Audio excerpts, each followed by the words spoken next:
Alright, we're going to start off at the Lost Wax YouTube channel.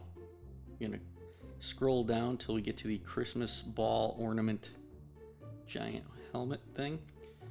Click on the link, which will take you to the website where he has his patterns for sale. His Ultimate Everything's a good deal, but what we're looking for today is free. Scroll down till you get to the Christmas ball ornament. And you see that that's free right there. So we click on that and create an account with your email and download the pattern. This is what that will look like. So I'm going to use a laser, but you can definitely print these out, line them up. If you watch that video on his channel, it'll show you step by step how he does it to complete the whole ball. We can get 3 of these shapes on each 22-inch Harbor Freight EVA Foam floor mat. And it's going to take 6 of these patterns to do half a sphere. That's all we need for the Cuphead. So what I'm doing here is I'm just lining these up. Make sure that the crosses line up when you do this. So when you print them out, if you're doing it on paper and cutting it out by hand, you're just going to put them up to a window or something so that you could see the little cross marks here. And just make sure that those overlap each other and your pattern will come out right. And also when you print it out, make sure you print, you don't do like fit to page. You just print the PDF file at 100%. It's original format that he has it in, so that's what I did, is a pretty good scaled size. So what I do here, once I get them all lined up, I merge the files, the 3 layers or 4 layers, whatever it was, into one. And then erase all the outside stuff I don't need. And the floor mat can fit 3, so I'm going to duplicate this layer 2 more times to get 3 and position them in a way in which they'll fit on the 22-inch floor mat. And save that file, and now it's time to find the Cuphead image that we like. Once again, I'm going to cut this out on the laser, so I got to clean up the file a little bit once I copy the image and paste it into Photoshop. But you can just scale this up, print it out to the size that you want. The widest point for me, I believe I ended up was 17 inches from the one corner of the left eye to the corner of the right eye. Scale everything accordingly. The mouth and the nose will go with it, keeping your aspect ratio. And you can print that out and do the same kind of manner with the sphere template. If it won't fit fully on 8.5 by 11 sheets of paper, you're gonna have to save it into probably 2 files and 2 pages that'll overlap, put them together and cut it out by hand. But if you have a laser, which I do, I'm gonna use it, and you should too. So right here I'm just making it black and white so that the laser Lightburn software will trace it better. I duplicated the image 3 times so that one's a backup in case I mess up, and the other one is so I can erase the nose and fix this eyeball line so that the laser cutting software will be able to trace that without combining the nose into the eye line, so I could have separate parts. So once I clean that eye up, I repeat that process to the other eye. You can do that however you see fit. If you're printing it out, you could just easily print out duplicates and then just cut it. So I'm going to save that file without the nose in there. And then I'm going to hide that layer, open up the other one, and I'm going to take the ellipse tool and I'm going to just copy over that nose to about the right size and shape. And I'm going to use a stroke that's not too thick. I'm going to hide the Cuphead face layer and just save the nose portion. It'll make sense why when we open up Lightburn.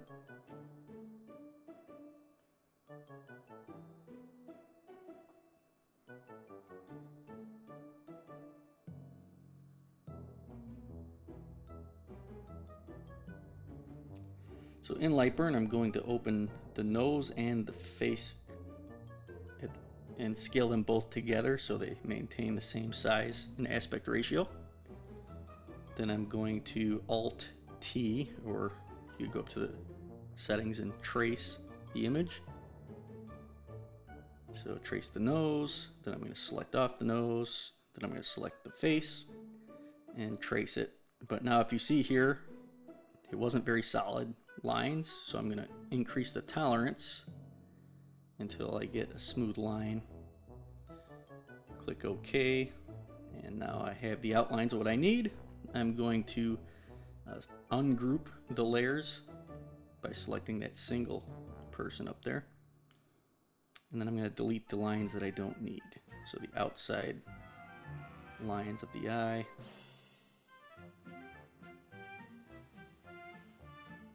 And I'm going to scale it, as I said, 17 inches worked for me. And then I'm just going to lower that nose.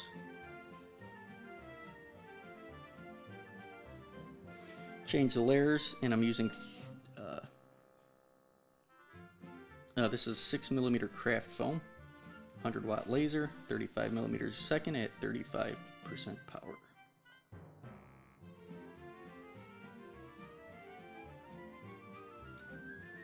Now we're going to import our sphere template shapes. You're going to clean it up the same way. I'm going to trace the images and delete the inside lines and the letters. I'm going to change the outside, the cut lines, so that I could just hide the text and I don't have to erase it this way if I need it later.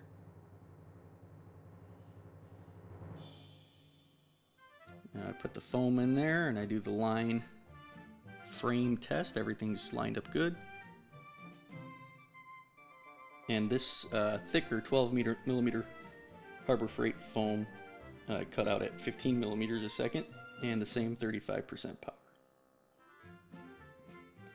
Now this part I probably would do different. I'd probably heat shape it before I put glue on the edges. I don't think it matters too much because the glue's flexible, but I put the glue on all the edges and then I hit it with the heat and give it somewhat of a curvature.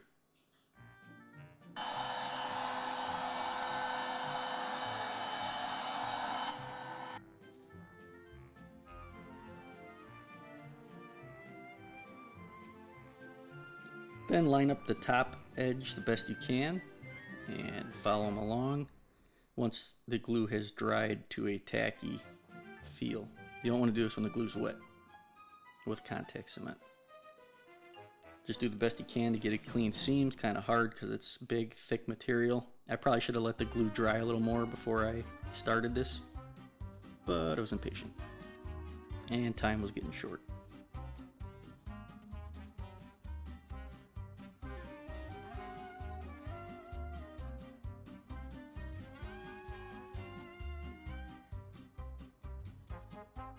And repeat this process once you clean up all your seams and edges. Repeat this process with the other 3 pieces until you have 2 halves. And then we're going to glue the edges of both of them, let them tack dry, or dry to a tacky feel. And we're going to apply them together.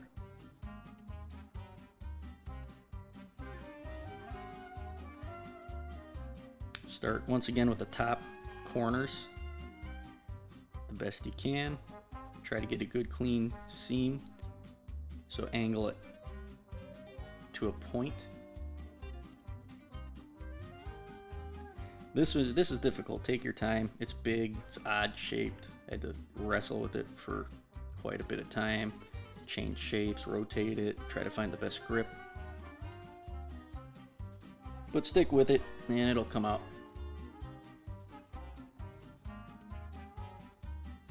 I might have pulled too tight at some points because somewhere along the line I got off a little bit, and you'll see that here in a second in the center at the bottom, which ultimately doesn't matter because we're going to cut that out later for the head to fit into.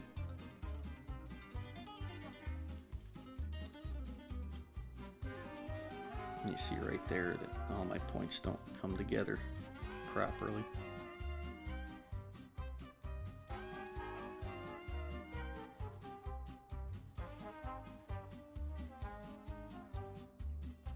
Yeah, right there. Like I said, not going to matter. We're going to cut that out later. But because it still wasn't perfectly spherical, I heated it up, and that seemed to relieve a little bit of the tension. And I pushed down because I wanted it a little more flat where the head's going to fit in. So if you cut it out with the laser and you have a clean template, you can do this. This was actually kind of pointless because I ended up tracing out the eyes anyway, but I guess it did line up the nose and where I was going to put the mouth fairly decently. But I wanted to follow the top edge with the eyes, and I didn't get that exactly with this outline, so I put the eyes there, lined it up with the top, and retraced it out with the pen. The main thing that's going to matter later is the center eyes when you trace out that, because once we apply paint, we're going to overlap the outer edges a little bit just to make sure we get coverage there. So when we line up the glue for the eye later, the most important part is going to be lining up the eyes. This mesh material I got at Hobby Lobby, I think worked out excellent. Cut that out for the eyes. Probably should have used hot glue on this, would have been quicker and probably a little easier, but I used the E6000. So glue it on however you wish. I used the E6000 and then just smeared to grab the mesh material with a popsicle stick and put something on it to hold it down until it dried. And repeated to the other side.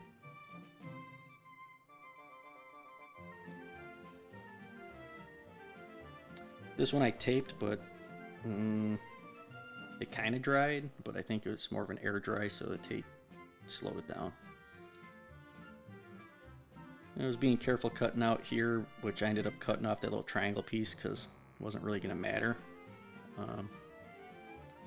And this razor knife was kind of difficult to work with, so as you'll see in a little bit, I end up using a hot knife tool that worked much easier.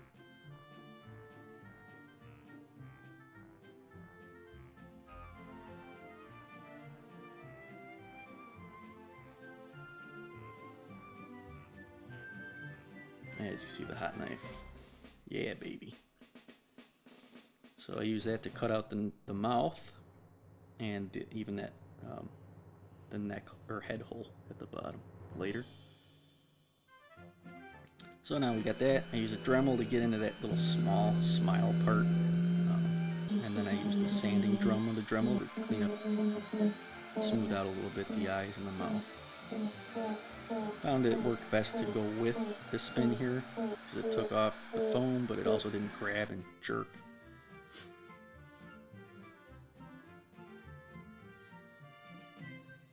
And once the camera died on that, but you guys understand what cutting that out is. So here I used some quick seal to hide the seams. Wish I would have took a little more time, did this a little bit better, but is what it is. If you have more time and you want this to look perfect, take your time on covering and hiding the seams. I was definitely pressed for time a bit here. Once the glue dries on our mesh thing, we just cut out any little excess that overlaps the eye until we get that smooth edge. Now line out our mouth shape and cut out an oversized mesh screen for when we glue that in later. So the straw in which I used for the cup handle, I found that if you get a Dollar Tree swimming noodle, pool noodle, if you hit it with a heat gun, it actually kind of glasses up a little bit if you compress it. And we gotta, for the handle, we gotta kind of eyeball where we want to go. I didn't want to go directly in the back of the head because you wouldn't see it, and it might even be uncomfortable wearing. And people seeing you from the front won't know that you're a cup. So I put it about 3/4 in the back. And that first hole didn't line up straight, so I had to readjust it. So we'll cut those holes out. And what I would have done differently here is I would have cut the hole smaller so it was a tighter fit for the foam noodle. So I wouldn't have to use hot glue on the outside, which looked bad. You'll see when I did the straw, I used that technique and it looks a lot cleaner. So once our pieces are in there, we're going to mark them so we don't forget, and the top. So for the straw, we cut out our length that we want and cut out about a 45-degree angle at the bend of the straw. We're going to apply our contact cement and let that dry, and then we're going to tack it together. Hot glue might have been better here too, because it's clear. A little bit of the yellow on the edge, you can still kind of see.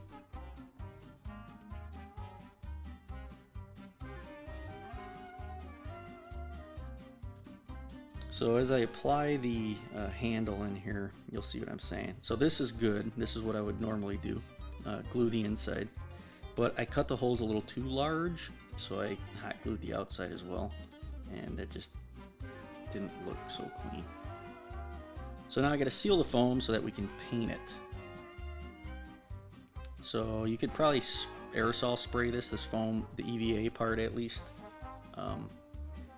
You can paint, but it's just uneven when you're doing paint. I don't think it doesn't eat the foam. So if you have like a acrylic aerosol can, you could probably coat it if you'd want. I had the Mod Podge, so I just painted it on. This whole process here I would avoid by using red duct tape. The paint cracks off of this kind of foam, so this is just a waste of time and energy and effort and materials here. And then I found the Dollar Tree has red duct tape, so I could have just wrapped it around the straw in 2 spots and called it a day. But then that yellow glue, I figured I'd cover up with white paint. I probably wouldn't do that either. So once it's ready for paint, I'm avoiding the eye and the nose where I know glue is going to be applied. I am overlapping the outer lines of it. Like I said earlier, that won't matter because we're going to line up the eye hole.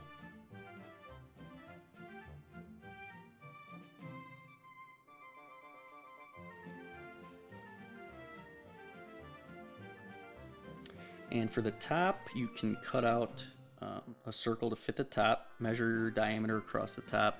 I measured 21, but that was, I ended up with 19 inches about, and it's about 3/4 of an inch below the top of the head, or the cup. So I'm just marking with a little piece of foam where I want the straw to be. I cut on the inside part of the line because I want a tighter fit. This is another thing I would not do if I had to do it again. I was trying to do ripples of milk, but it just totally does not look like ripples of milk. So I hit that with the white gloss paint to make it look like milk, and acrylic clear spray on the straw to try to salvage the paint. But as you see here, I'm force fitting the straw in here, and it's just a much cleaner top. I wish I would have done that with the handle too. And then just cut off that excess. You see the chipping paint already. And hot glue that straw in there. Much cleaner look. Do that with the handles too if you're going to do this project. Now I'm just painting the inner eyes black, the edge.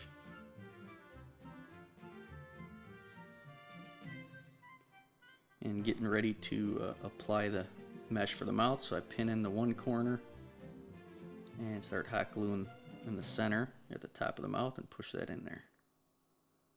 And then just hot glue around the rest of the mouth.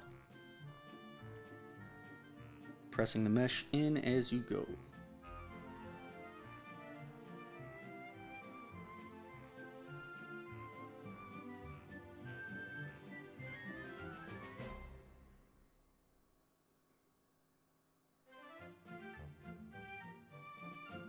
And use a popsicle stick to drag the hot excess glue so it kind of entraps and grabs the mesh.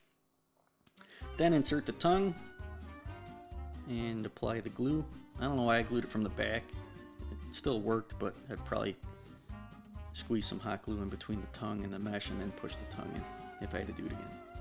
So I dropped Cuphead on the hot glue gun. That's a no-no. So now I'm going to put glue along the edges of the eye, press that down, pull it up. So now I see where I need to apply the glue, and I'm going to fill in the lines.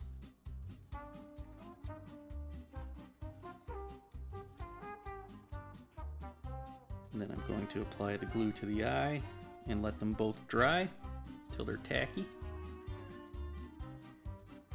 Line up the eye hole here, the most important part.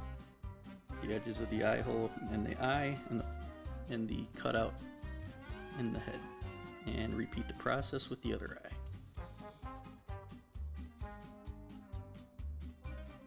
And the nose. Now we're looking like Cuphead. Alright, so off camera I took the measurement of Evan's head, who wore this for Halloween. And it was a little too short, so I had to double up the foam to get it where it will fit on his head without topping out on the bottom of the roof. So gluing these two together. I mean, this is like a perfect thing for those little edge pieces in the foam pack when you buy them.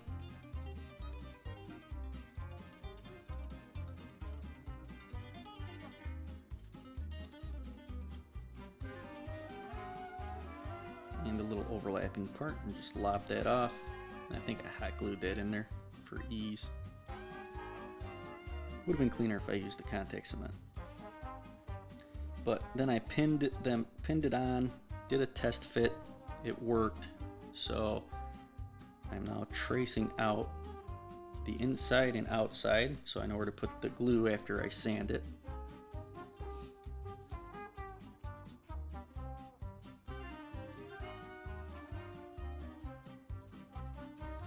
Glue that bad boy on. And I put two slits here so there's some room for expansion, and off camera I glued on elastic straps so that it could be snug and expand to fit comfortably. Then I pushed it down level, make sure it's facing the right way, the straw by the handle, and hot glued the top down. And if anyone's wondering, this is the paint I used, which I think was perfect for the color of Cuphead. And there he is, Mr. Cuphead. So there's the thing I wouldn't do if I could do it again. That glue on the outside of the handle, no good. You can see how nice and clean it is with the straw. But you see the paint chipping and you see the pathetic glue milk ripples. I wouldn't do that again. But there he is, and here's a look from the inside. I think that mesh is perfect for this.